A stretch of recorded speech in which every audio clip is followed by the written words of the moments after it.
Okay, today we have Roland and Richie Garcia joining us speaking with our extended KoSA family. I want to ask both of you individually, of course, but Richie, tell me something. You know, when we're studying music, when we're studying specifically Cuban music, what is your thought process? What should people be beginning with first?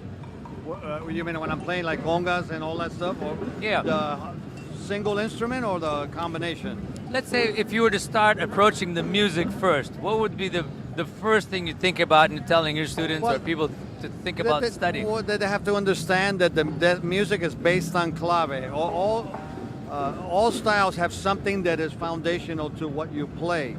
So if you understand how that functions and how everything else is tied to it, it's like a puzzle. Little by little, you can start adapting to it, and then it starts expanding to adding the different rhythms and different styles of what you're going to play. Right, and I mean, we have this program in Cuba, of course. During the summer we have the KoSA summer program, and Rich has taught there a couple of times.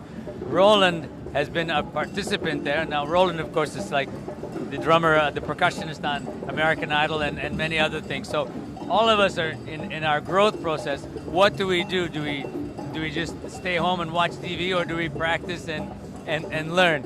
Roland, you tell me, what got, aside being around a great percussionist and growing up in the family, what were the kind of things that really helped you out, that propelled you into doing what you're doing now?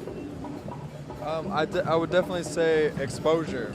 And I know a few years ago, I went to a KoSA event in, Vermont. And, you know, there was a didgeridoo teacher, there was, Latin percussion, I think Jeff Hamilton. So definitely exposure. And, I've studied a lot of styles of music, and you can grab things from each style, to create your own thing. That's what our clinic was about, hybrid percussion.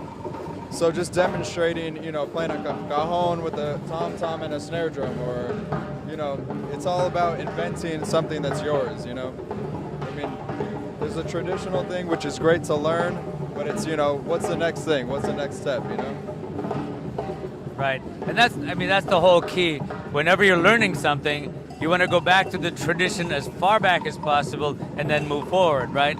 Because you can't really invent something new unless you know what the tradition is. And that's one of the things in KoSA Cuba, for example, that we try and teach. You go down to the tradition, you meet the people in their environment, you live it, and then you go on from there. What's your opinion on that one? Well, to me, the thing that you have to realize is that it doesn't happen overnight. You know what I mean?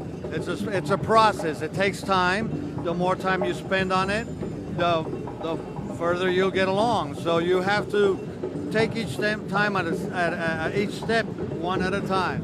Here we're hearing all these guys playing. Well, they all took one step at a time to get to where they are there. You know what I mean? So that's sort of how I teach, and that's what sort of preach. Right. So. And it's always good to continue study all our lives. At the end of the day, that's what it is, no matter where we are in the big picture. So check out KoSAmusic.com, and we'll see you at one of the KoSA events, either in Vermont or Cuba. We'll see you there. Thank you.